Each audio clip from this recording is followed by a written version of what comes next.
Hey, my name is Daniel Kalai. I'm the CTO and founder of Helix Systems, which is a managed service provider delivering IT services to small and medium-sized organizations throughout the tri-state area. My name is Bruno Skap. I'm Assistant Director of IT at Data Science Institute at Columbia University. Thank you for being here. My first question is, what are the most important decisions you make as a leader of your organization? Good question. I think as a leader, the toughest decisions have to do with hiring and staffing our organization with the right talent at the right time, get the right mix of people into the organization, and as a small managed service provider in today's market, I think we're facing a lot of competition from some of the bigger players, and hiring technology in general, especially in hot markets like New York, is tough. So figuring out how to attract the right talent and keep the right talent is some of the toughest challenges. Sure. And when faced with two equally qualified candidates, how do you determine who to hire? I think a lot of that has to do with the cultural fit. So especially with tech, it's easy to get resumes that look very similar, that have all the right check boxes checked off, that have all the right technologies that they know on the resume. But one of the barometers that we'd like to use is, imagine you were stuck on a plane with this guy for 2 hours. Would you enjoy that? Sitting next to them for 2 hours. So if the culture, I think, is a big part of it, and making sure that they not only have the technical abilities, but are able to mesh with the team they're going to be working with, and being able to, at the end of the day, deliver the service level that our customers expect from us. So a lot more, cliche, but interpersonal skills are extremely important. Technical skills matter, but I tell a lot of our employees that we're first and foremost a customer service business. Second, technical ability, because at the end of the day, most of our customers don't really understand what we do for them in the background. They trust us to get it done. So you have to be extremely elegant and be able to explain what it is that we're doing for them, and having those interpersonal skills to be able to put the customer at ease when things are not going right. Because in technology, as we all know, things don't always go as planned, and there's got to be some, for lack of a better term, damage control, and having those skills, soft skills, are obviously paramount. Right, more and more, I would say. And when you hire a new employee, then how do you help them integrate into the culture of your organization? Throw them in, really. Throw them into the mix with everybody else. And we hope that we've instilled enough in our current employees to have them kind of take the new guy under their wings and show them what we do. And even in a small organization like ours, we tend to see cliques that form and teams that kind of work together and play together. To me, success is when I see the people that I've hired over the past 10 years, many of whom are still with me throughout these past 10 years. Not only are they friendly at work, they choose to be friendly outside of work. And that's how you really know you made the right hires, when they choose to socialize and kind of be part of each other's extended families outside of work, and you've really made the good hiring decisions. And whenever we bring someone new to the team, to kind of initiate them with the culture, whether a more senior guy will take the new hire to lunch and kind of get to know them a little better, hopefully make that connection. And we always like to give everybody that we hire about a 3 to 6 month kind of trial period. And if we see it's not clicking, and I always get feedback from the people that they're working with, and a lot of it usually comes down, not technical abilities. We're pretty good after the past 6-7 years. We've gotten pretty good at hiring the right technical abilities. It's sometimes we get the cultural fit wrong, and we try to weed them out as soon as we can. Right. Great. What is one characteristic that you believe every leader should possess? Ooh, that's a loaded question. I think it's comes down to being a little humble, right? Especially when as leaders, you tend to want to make sure that the staff respects you and from your technical abilities, and as far as being able to have the vision to take the whatever company you happen to be at to the next level. But I think it's especially in the technical field, no one knows everything. There's a lot of information out there, and it's a very fast-moving environment. Things are moving and changing very quickly in IT today. And having the knowing your limitation and being able to ask questions and understand the environment you're being put in, especially if you're being brought into a leadership position in a new environment, and not. It's always good to bring your own knowledge to the table, but also learn from the people who are there and kind of see where they're coming from. And I think that's something that I've seen some experience and some leaders lack. They come in with their own kind of closed-minded knowledge, what they bring with them, and they want to instill that on into the organization that they're coming into.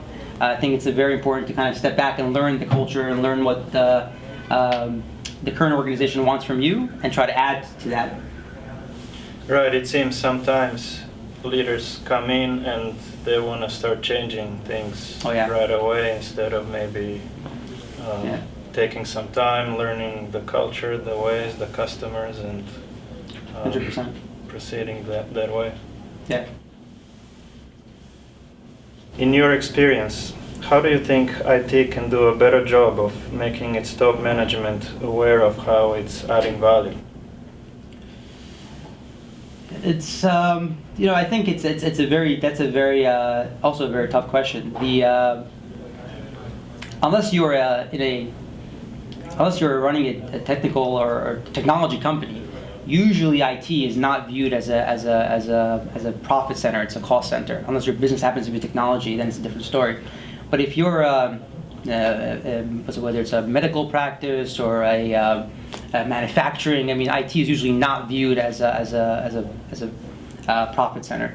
So if your best bet is not going to be kind of proving them on that front, but it's really the perceived value that you're bringing to the table in terms of understanding what the business is trying to get to, really get ingrained with the vision of the business and where they're trying to get to, and try to have IT drive business as opposed to IT having their own kind of closed-minded mandate about, well, our job is to support these users and support these servers, and that's really what we're here to do. If you can kind of try to play the role of a business-minded person and really start getting, you also have a very interesting, distinct advantage because you speak to the users, or maybe your people in your IT department speak to the users. So you may have an interesting insight about what the organization is doing or what they should be doing. And you can take that information and work with management to really get a sense of their vision and where they want to go, and then see how you can help them get there. Right? Because today with technology, I mean, truth be told, the plumbing has gotten a lot cheaper. The way to do the basics, right? It used to be you needed a whole team to manage your email, right? That's not the case anymore. So IT needs to, and I've seen a lot of IT people, traditional IT people, kind of hold on to their on-premise servers and really try to kind of, for the sake of keeping their jobs in a certain sense. But I think it's now important to move away from that level of thinking, understand, well, I could outsource the plumbing, I can give this to Microsoft, the cloud, or 365, or Rackspace, or Amazon, and leverage some of the technologies that are out there that will lower the kind of total cost of ownership and the kind of the plumbing, getting that out of your hair, and see how you can now spend your time focusing on the application layer, right? Intelligence, business intelligence, big data, what can we do to help business grow? And I think that the good news is a lot of business owners are reading the Wall Street Journal. They're hearing about the cloud. They're hearing about big data. So if you come to them with these ideas and thoughts, they're probably going to be open to talking to you about it. So you think then it's important for people in IT, the leaders, managers, to reach out to business? 100%. Yeah. Say, hey, what can I do here to help you? Yeah, and drive? 100%, and especially with and I would say if you're going to start on this concept, pick up some small wins. Do some research. Find something that you think could be a small win. A lot of times, I'll be talking to a business executive who we've been working with for a while, and I'll just ask them a little bit about some pain that they may be going through, and maybe sometimes we're dealing with a lot of small businesses. Sometimes some of them are under 100 employees. And you can mention a small application, a web application that they maybe never heard of, and that just changes their life in a certain sense. It just eliminates some paperwork or automates a certain process. Again, nothing really complicated to set up. Either we can help them set it up, or maybe someone internal could help them set it up. But the idea is just informing them that this exists, right? You don't have to do things the old way. There is a better solution, more kind of application-based solution for what you're trying to do. That just eliminated a whole bunch of Excel spreadsheets and things that you were doing manually. Pick up some small wins and show them some results that way that you can deliver and go for the bigger stuff. It's been said that IT professionals have a challenge with getting to know the business they operate in. What do you think IT executives can do better to ensure their staff gets to know their business better? In-house IT has different challenges, and consultants have a slightly different challenge. We don't have the luxury of not knowing the business because that's how we sell. As a managed service provider, we really try as best as we can. Obviously with a certain degree. We're not going to pretend that we know the business better than the business owners or the business executives do. That's not our place. We're not management consultants. We're not getting paid to kind of get involved on that level. But the more I find that we know, and my engineers and our team knows about our customers' business, the more effective we could be, and we could recommend the right solutions. And if you're internal IT, then you're doing yourself the best favor by learning as much as you can about the business, asking the right questions, and like I said, finding out those pain points.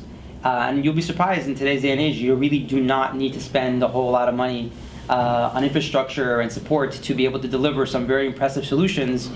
I'm sure you all know, being in technology, sometimes the simplest solution is worth a lot to a non-technical person, right? You help them how to do something basic that they were doing manually, and you figure out how to automate it for them. It really changes their perception of IT. So really taking IT from that, those are the people we call when my computer doesn't work, to these are the people that could actually help me do my job better, is the paradigm shift that we're seeing now. I think, and that's more and more business executives are going to wisen up and expect more from their IT department. Even though, don't get me wrong, we have plenty to deal with already, and things are getting, in a certain sense, more complicated because of the cloud and because of BYOD, and people are kind of, they want to bring what they use at home to the workplace. So things get a little more complicated on that front, but we have to embrace it and really try to do the best we can with those BYOD technologies and whatever technologies the employees want to bring. And I think the days of IT kind of saying no is, in a sense, over, right? I think if you say no, they're just going to figure out a way to bypass you and get it done anyway. And potentially, if they're executives, they'll go over your head. I mean, the classic example is, how did iPhones become so huge in enterprise? I mean, BlackBerry had that market cornered, but the executive went home, the daughter had an iPhone, and she's like, why is her phone better than mine? So went to the IT department, brought the iPhone, like, I want an iPhone. Right, so little by little, they had no choice. The IT tried to fight it for a while, and here we are, 2015, and iPhones are everywhere, even enterprise, right? So I think another good example is Dropbox. I mean, I don't know if everybody's familiar with Dropbox, right? So is Dropbox sneaking in your enterprise? Have you seen people try to use that? Right, it's not something you really can fight, right? If your employees kind of find out about it on their own, and that's really their marketing strategy. They're doing that on purpose. They wanted it to sneak in from the consumer side.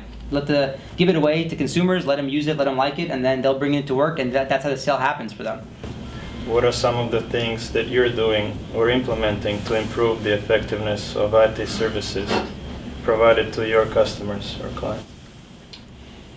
Another excellent question. We are constantly asking our customers what they want to see from us. Really trying to dig a little deeper. They're obviously happy with their services, otherwise they wouldn't be with us. But we're all constantly asking, what can we do to make our services stand out more? Also looking at our competition to see what they're delivering to their customers. I think more of it is trying to figure out on our end how to deliver our services. We're definitely doing the work. We're definitely getting those check boxes. We're doing whatever we need to be doing for our customers, delivering those service levels. But we're trying to figure out ways to make it more seamless. Right? What can we do to make the services more seamless?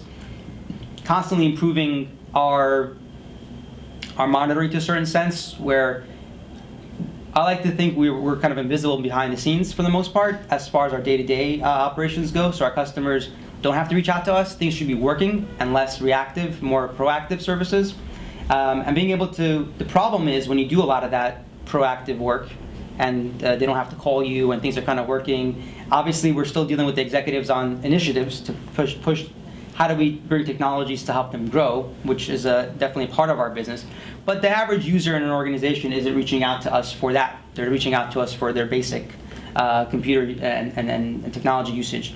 But we want to make that as seamless as possible for the user and arm them with everything they need to do their job as efficiently as possible.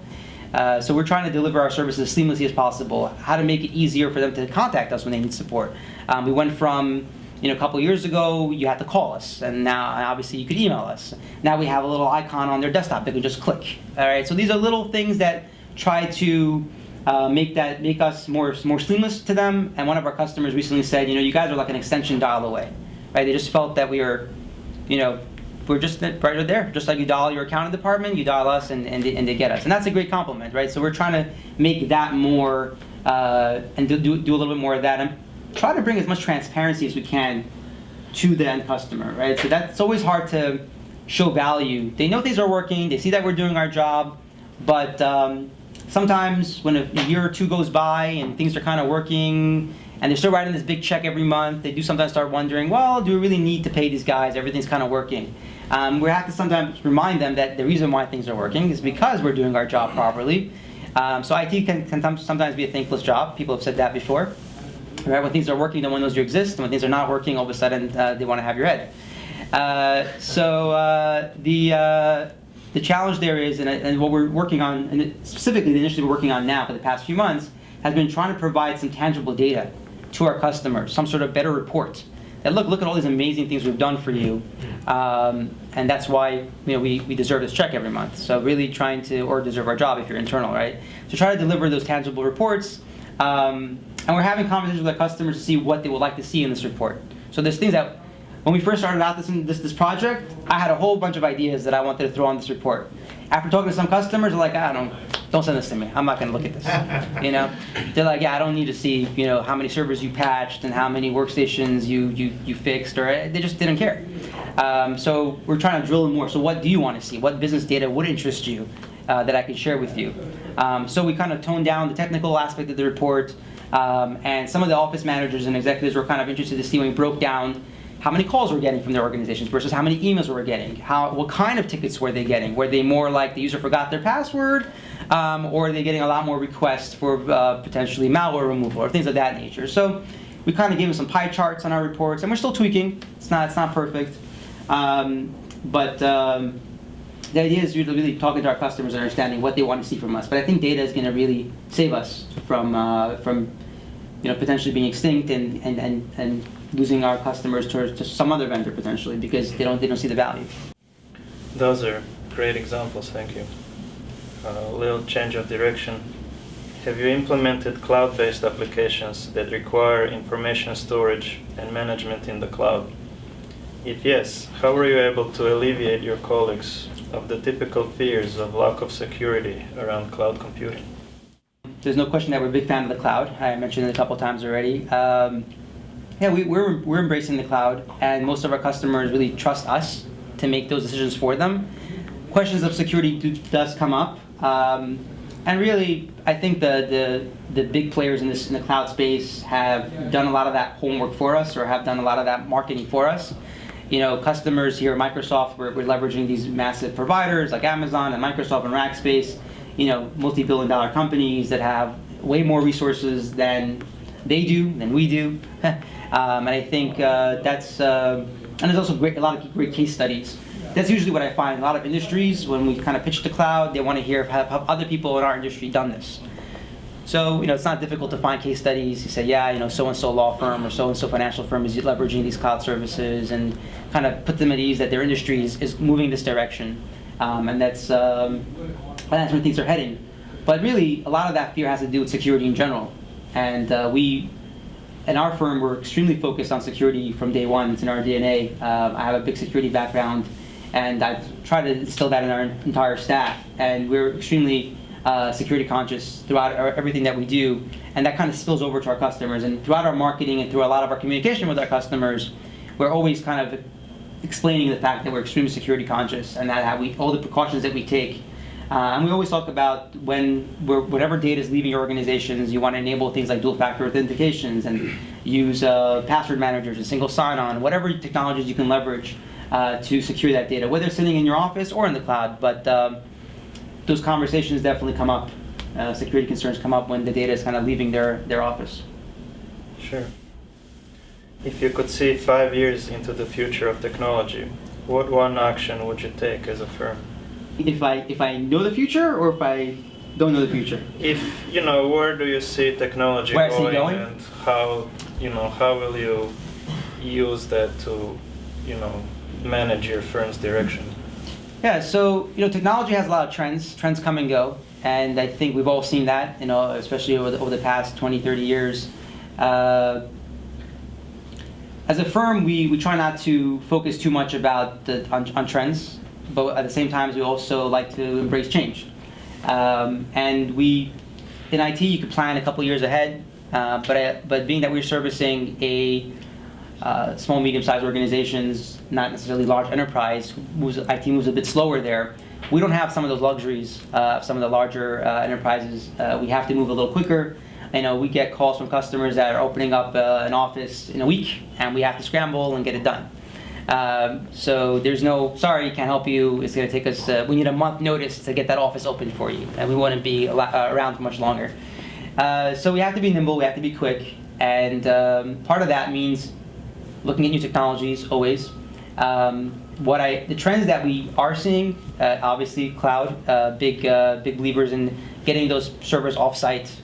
It's just, and the time to have that conversation is when there are upgrade cycles happening, right? If they're working fine, leave them alone, but as they're upgrading and thinking about upgrading, it's definitely a good time to talk about if the cloud could be a good fit for that customer. It's not for everyone, but obviously depending on the budget and what they're trying to do, that could be a good fit.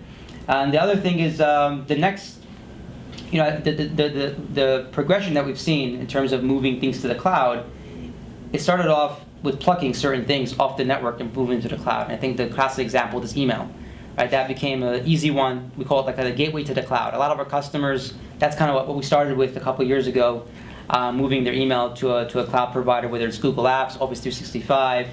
That was the kind of the first thing that kind of left their on-premise servers. And little by little, other things, the application started going web-based and going SaaS, and kind of that went off. And again, little by little, pieces of it are kind of moving. I think the next thing left is their desktop. Like the virtual desktops is I think where things are heading. I think what's holding us back is bandwidth, especially in New York. Not everybody has access to really fast internet connections, and depending on the building you're in. But that's changing. The good news is that we're seeing the prices dropping and bandwidth getting better in pretty much I would say every quarter. We're seeing the prices fluctuating and bandwidth becoming more readily available. So that's, I think, the last hurdle. And the good news is, as that's being fixed, the price of VDI in the cloud is going down.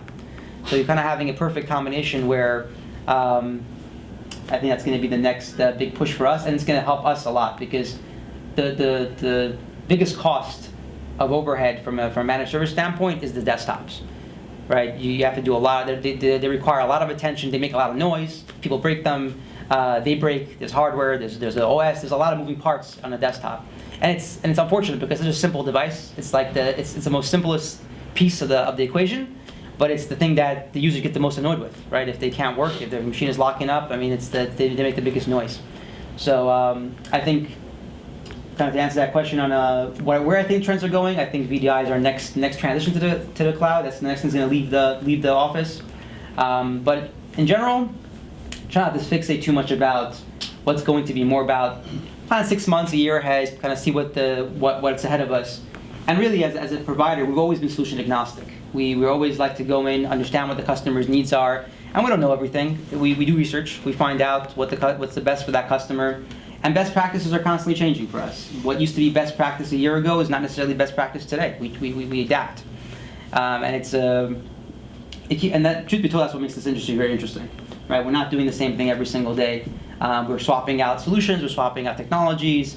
And when a customer says, "Oh, what happened last week? You told me something else." I'm like, "Yeah, things changed. Yeah. Things change. Like Apple puts out an update every week, right? For their iOS device, you can keep it as pop-ups to update because things change. They have to adapt, and the technology is constantly moving forward. So, yeah, interesting. How do you know when it's best to outsource work in your area, and how do you go about making that decision? Right. So, I'll answer that question a little bit differently. For us, it's really, as a managed service provider, it's really a challenge of when do we say no, and when do we say we need to bring somebody in on this, or tell the customer, like, really not our expertise, and let's kind of steer them in the right direction. And that's always a challenge with us, right? We work with our customers very closely. We want to become their IT kind of provider in all sense. But over the years, we've kind of know our limitations, and there are definitely areas where we're not subject matter experts, and we either partner up with a vendor to deliver that service if we feel comfortable that's something we want to get involved with in some level, or unfortunately sometimes we'll have to have that conversation where it's really not our expertise, we don't really know how to do this, and it's time for you to to talk to some of the other vendors. And we'll do our best to recommend somebody. Toughest part is when we don't really have someone good to recommend. That always becomes a little tricky, and then they have to kind of go do some legwork and find someone, and hopefully it's the right choice. But we try to help. We try to vet if they go find some vendors. There's plenty of things that we don't do. But the good news is we've been around for a while, and we found some preferred vendors that we can go to for those things, and hopefully that those vendors could help us partner and deliver the service our customer needs. Sure. My last question is, what advice would you give someone going into an IT leadership for the first time? Well, I would say really learn as much as you can. I think it's and learn from everybody, right? That's really the key with IT. A lot of different technologies, a lot of different disciplines out there. People are becoming. I mean, the industry's gotten to a point where people are specializing, and you have to, because there's a lot of nuance in what we do, and someone could really. It's difficult. It's good to be well-rounded in the leadership position. I think that's really the key. If you're going to go into leadership, then in IT, I think the key is to be well-rounded. And the only way you become well-rounded is you pick up a little bit tidbits from everyone around you, and that can obviously your own reading, right? There's no shortage of research that you have to do on your own. But I would also say, kind of tangentially to that point, is then don't get into this unless you really enjoy it. The people that I find are more successful in this space are the people that IT is kind of their hobby. Like they when they go home, they're not reading. How to play guitar. They're learning about they're learning about the latest technologies. They really enjoy the field, and they're always looking to grow in it and learn as much as they can. Our best engineers and our best guys are people that really immerse themselves in IT and are happy to work at night figuring out a solution or a problem, and they're constantly improving their skill and knowledge. So leadership, I think, is the same way. The more you know, the more effective you're going to be. Great, thank you. We're going to open it up to questions.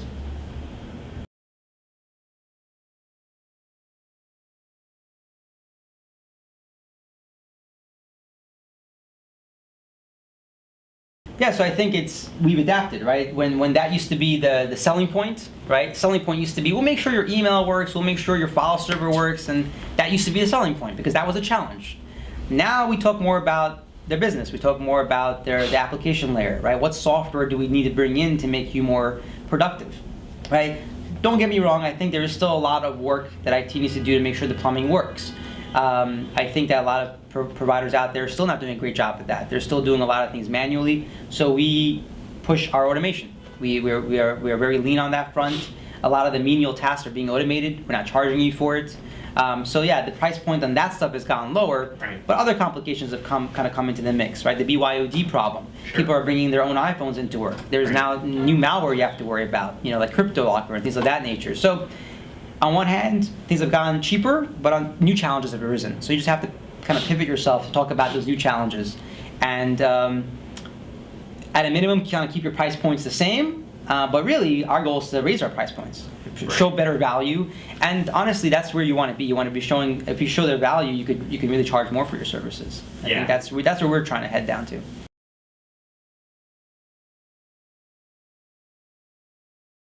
A little bit of both. It really depends on the customer, and I think it comes down to perceived value. And to be honest, we're seeing it tougher on the smaller side customers. The larger ones that are doing well, that are making money, they see a value in IT, they can't possibly do it with IT. Those are the guys that are not. They're happy to write the check, and they enjoy working with us.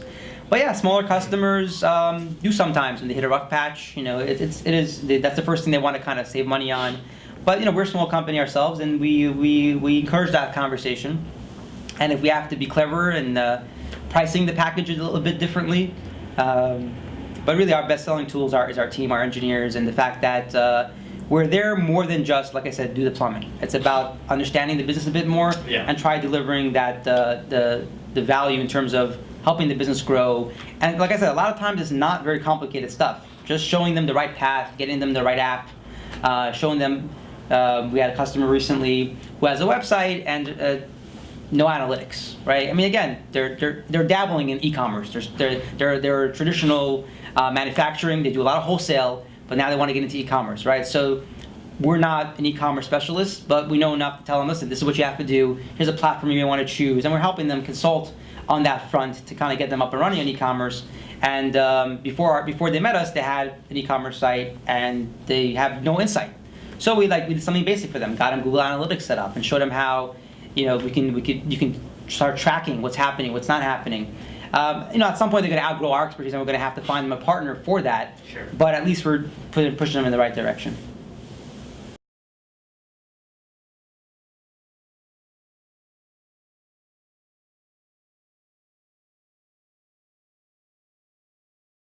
At that point, IT kind of has to step outside the IT hat and kind of wear a salesperson hat, right? And now you have to really sell it. Yeah, especially if you can't convince management to somehow budget this differently, and your only choice is to convince that business unit to give you some money for this initiative. You're talking to another business executive on that other end, and they just want to see return on investment.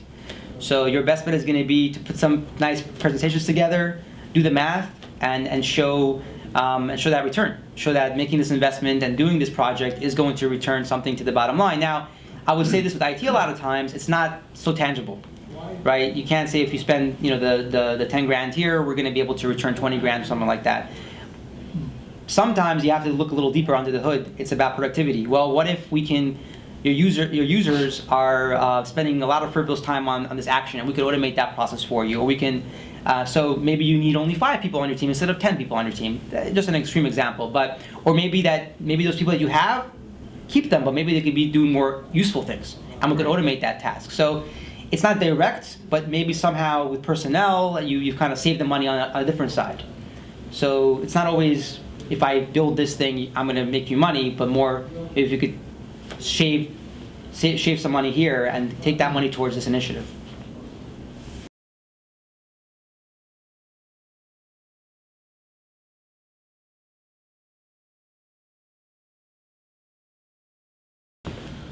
Yeah, no, that's 100% right. That happens all the time.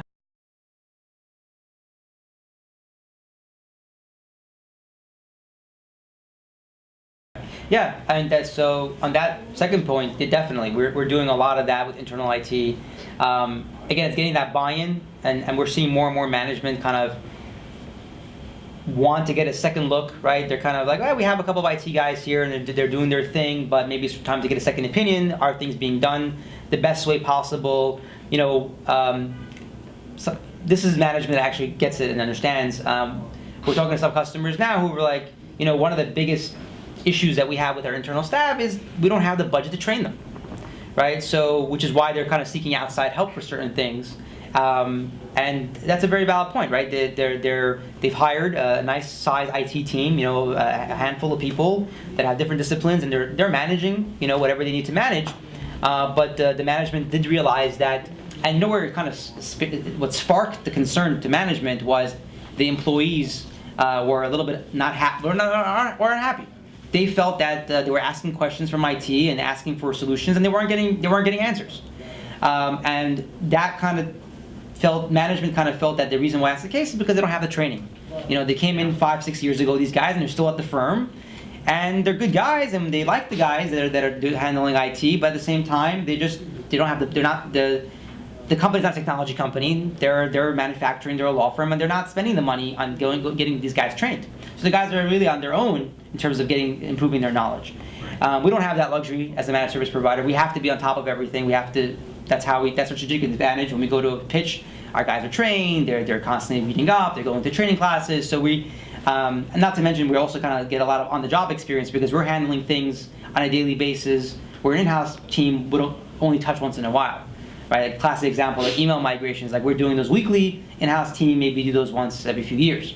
So we get to touch more things than maybe an internal team do. So we have that kind of built-in training too, besides the outside training that we get to give our staff.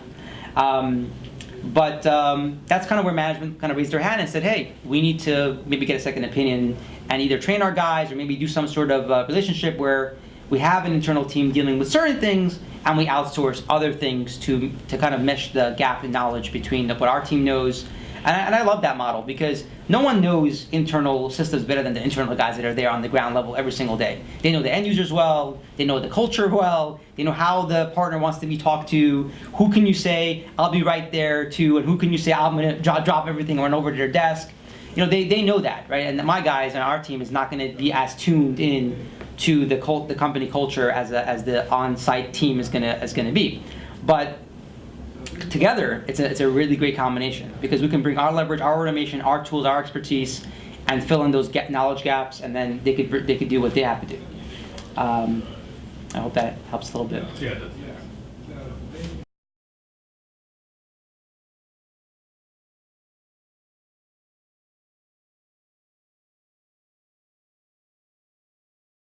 I think it's you're 100% right. There are some numbers out there that I've seen myself, percentage revenue based on industry, and I think those numbers hold true, right? If you want to use those as barometers, it's kind of very overall 10,000 foot view barometers, anywhere from like 2 to 5, maybe 15%, depending on how technology focused they are, and if it's really just a tangential or really business generating technology solutions. We also look at, a lot of times we're called in to kind of take a look at, and we love those exercises when we get called in, kind of take a look at the IT structure and budget. To be honest, we see a lot of overspend. We see a lot of money being spent not necessarily in the right places. And most of it is because the people that made these decisions and made the hires weren't really qualified. Right? An HR person hired an IT guy. What does the HR person know about hiring an IT guy?